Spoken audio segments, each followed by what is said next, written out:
Hi guys, it's Drew here. Welcome to a video which I haven't done for absolutely ages. This is a vlog video and I'm just going to give you a quick brief update on what's been going on and what's going to be happening. First of all, I am recording this with a new piece of equipment. I have one of these bad boys. I'm not going to tilt it upwards. It's a Blue Yeti microphone. I got a free swivel arm and pop shield with it, so I've set that up. I'm more than impressed with it, what I've done offline, but I just want to see how it sounds when I've uploaded a YouTube video. So let's get that out of view. So where have I been these last few weeks? Well, as I posted on Facebook, we have little Poppy Rose to look after. Now things are going really well there, but it's been a hectic time because obviously it's not your usual circumstances. So there's an awful lot of other bells and whistles which come with it. So we've had to obviously deal with all that and contend with that as well.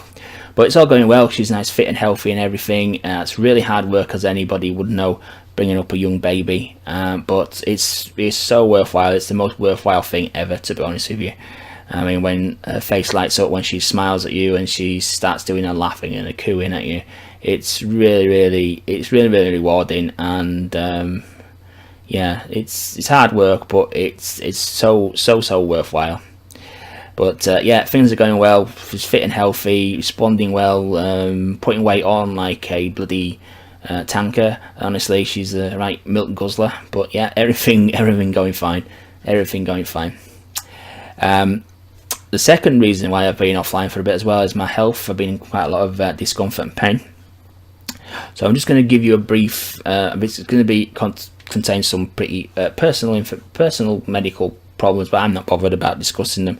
But if you're a bit squeamish, you might not want to hear any of this, but I'm not bothered. So if you want to turn off now, do so, just because there's not going to be any other topic of the video.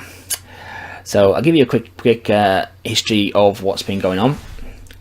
Let's say 5-6 years ago, every man's nightmare, I found a lump down below. So go to get a scan, we do, and checks out fine, not a problem, not cancerous and everything, so big relief and everything, but it's causing a tiniest little bit of discomfort. Obviously I didn't have any other health issues at that point as well. So didn't opt for it removing because it's only a couple of millimeters, 2-3 millimeters big, and it could cause complications. So decided not to have anything done.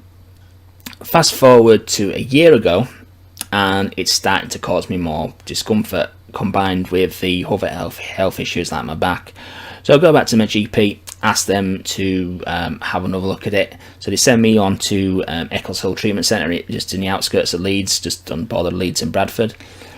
And see a consultant, inspects me, talks to me and everything, and says, well, we can remove it for you, no problem. And I says, well, yeah, I want it removing. Says there's no guarantee that it'll reduce your pain, no, because it's hard to say if that is causing discomfort and the pain, because you've got the back problem in the similar area as well.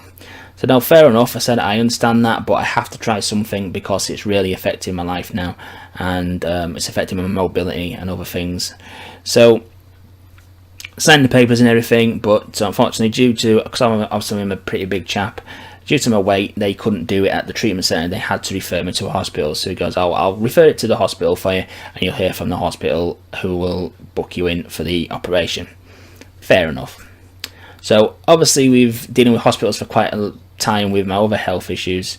I knew it doesn't happen overnight. You get an appointment.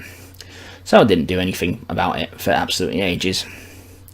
So as Poppy's now come along, we decided to get medicals done, just to make sure we're other than the obvious problems, that we're fit and healthy, and take out some insurance and whatnot. So during the medicals, going through all my case notes and everything, goes from my back, goes from my other problems, and then gets to this cyst. And he goes, well, what's happened? That cleared itself up now then? I said, no. I said, I'm waiting to hear from the hospital. He says, no, you've been discharged from the treatment centre. I said, what? I said, no. I said, they said they couldn't do the operation because I'm away, and they was referring it on to the hospital. And he goes, well, they couldn't refer you anyway. He said they'd have to write back to me, which they have done. He says, but they haven't asked me to refer you on to the hospital. He says they've just basically discharged you from their care. So obviously I was pissed off at that point. I said, what? So I waited for a full year and just wasted time, basically. And he said, well, it's not my fault. He said, he actually showed me the letter. He actually showed me the letter scanned onto his screen. So it's not my fault. He said, I've done what they've asked. They've not told me to do anything, so I'm none the wiser of what I was supposed to do. So that's all right. It's fair enough. It's not your fault. I said, but I need somebody to this doing ASAP. And I said, well, I'll have to refer you on now to one of the hospitals to get it done. So he said, I'll do that as soon as I've finished your medical. So fair credit to him. Not his fault.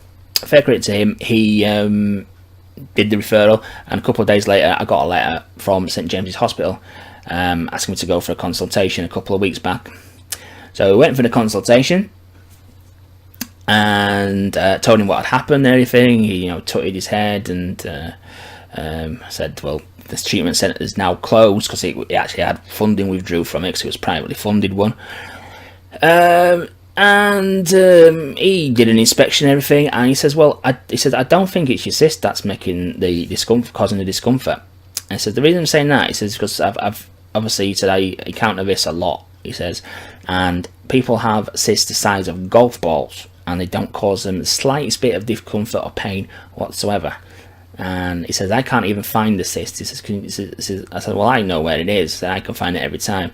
And he said, well, how big is it? And I said, it's only a couple of millimeters because it's not grown in the 5 years since it was first discovered. And he says, well, he said that shouldn't be. He said, like I say, the size of a golf ball doesn't even hurt 99% of people. So he said, I very, very much doubt it is that's causing any discomfort whatsoever. He says, but however, he said, I have noticed you have this condition called I think it's variocele or vacuocele. I can't remember how he pronounced it. And I said, well, what's that then? And he says, basically, it's varicose veins down in that area. I went, oh, right. And he says, well, the symptoms you've described to me, he says, you've near enough described classic symptoms of that to a T. And I said, before I inspected you, I had suspicions it was that. And he said, well, after the inspection, he says, I can tell you it definitely is that. Grade 2, apparently. It's grade 1, grade 2, and grade 3. Higher the number, worse it is. The only difference between grade 2 and grade 3 is apparently grade 3 is actually visible externally. So he says, the reason I know it's that after the inspection, he says, because it says in that area, he said, all I should be able to feel is the actual the two balls, as if you were. He said, you shouldn't be able to feel anything else in there whatsoever. And he said, it feels like you've got a bag of worms in there. And he said, that's the veins engorged with blood and blocked with blood, and the circulation not coming through right. And then he brought up a page on his computer which described all the symptoms of it, and it was literally as if I wrote the page, basically. It described everything I was experiencing to a T. So obviously I was proper pissed off at that point, not with him obviously, because think about it, this Eccles Hill had also dropped the ball on 2 occasions now, but it's lucky they did drop the ball the first time, because if they hadn't, I'd have been booked in for an unnecessary procedure, unnecessary surgery, and would have had an operation which wouldn't have resolved my problem, possibly caused other problems, and obviously put me through a lot of stress. So proper pissed off. I mean, how this can happen in this day and age? I mean, it's just ridiculous. I mean, those symptoms were there present as well a year ago when that first consultation happened. So only through their incompetence, I actually missed out on further incompetence of them doing an operation on me. So in a way, it kind of worked out good, but that's not the point, is it? You think a qualified urologist would be able to spot this, because those symptoms were definitely present a year ago. I felt them actually. I felt the area for quite some time, and obviously know that those symptoms and that bag of worms, as you described, has been there for quite some time. Quite probably the best part of 3-4 years, if I'm honest with you. Maybe even longer than the cyst. So the other guy, fuck knows what he was doing, and fuck knows where he got his qualifications from. Probably won them in a raffle or something. I have got no fucking clue. But be assured I am putting a complaint in with the NHS, because it's just disgusting. It's disgusting that they fucked up on the referral anyway, and it's disgusting that only because of their fuck up I avoided unnecessary surgery. It just fucking mind boggles, really, doesn't it? It just boggles that you put your life in these people's hands and you trust them, and there's so many cock ups. It's unbelievable. But anyway, on to positive things. I'm booked in 7th of May, so that's next week, providing I get this video out. It's not a very invasive procedure, they said. Basically, I have a catheter inserted into one of my veins in my groin, and they do an ultrasound at the same time, and they guide the wires through the catheter, through my veins, into the affected veins, and drop off valves which release and allow the flow of blood to they either allow the flow of blood, or they block the flow of blood, or divert the flow of blood into healthy veins to stop the problem from happening and the pain. So fingers crossed that things are going to improve, and I'm just hoping that it does improve things for me, because I'm finding it very difficult to move around outside at the moment. But yeah, fingers crossed. A 2-3 week recovery period, and then you should be back to how you were previously. So kind of good in a way that this happened, but bad in a way that how it happened, if you get what I mean. But I'm not going to let the bastards drop, and somebody's gonna fucking get a fucking crack from somebody. I don't know. It's just ridiculous. Anyway, guys, that's what's been going on for me. That's a few weeks. I'm still not ready to come back to YouTube and start uploading videos regularly, but if you do want to see me at all or play, I'm broadcasting on Twitch quite a lot at the moment in my free time, just broadcasting my play sessions on Twitch. That's what I'm doing. But yeah, anyway, thanks for watching, guys, and I will hopefully catch you very shortly.